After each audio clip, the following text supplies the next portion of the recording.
সহকর্মী রোহিত একটা কাজে বেরিয়েছিলাম।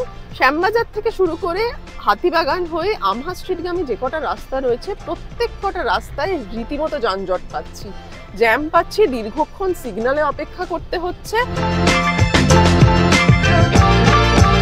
যে রাস্তাতেই যাচ্ছি প্রত্যেকটা রাস্তাতেই সিগন্যালে দীর্ঘক্ষণ অপেক্ষা করতে হচ্ছে কিংবা গাড়ির লম্বা জ্যাম। এখন আমরা জ্যামেই অপেক্ষা করছি।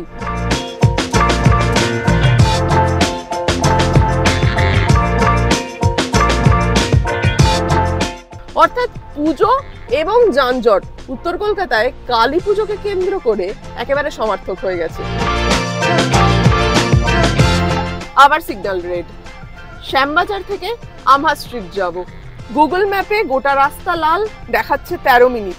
ইতিমধ্যেই আমরা প্রায় 20 মিনিট পেরিয়ে এসেছি, অর্থাৎ 33 মিনিটের রাস্তা দেখাচ্ছে শ্যামবাজার থেকে আমহা স্ট্রিট। দেখি পৌঁছতে পারি কিনা।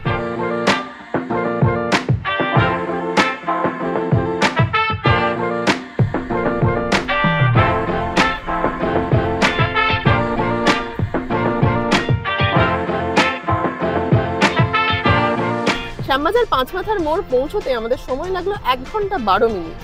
এমনকি শ্যামবাজার পাঁচমাথার মোড়ের আগে যে সিগন্যালটা রয়েছে সেই সিগন্যালে আমাদের কমপক্ষে 20 মিনিট দাঁড়াতে হয়েছে। ঘড়ির কাঁটা যত এগোচ্ছে অফিস ছুটির সময় হয়ে আসছে। উত্তর কলকাতায় গাড়ি থমকে থমকে যাচ্ছে এবং বহু জায়গাতে চাকা গড়াতে না গড়াতেই আবারও গাড়ি থামাতে হচ্ছে।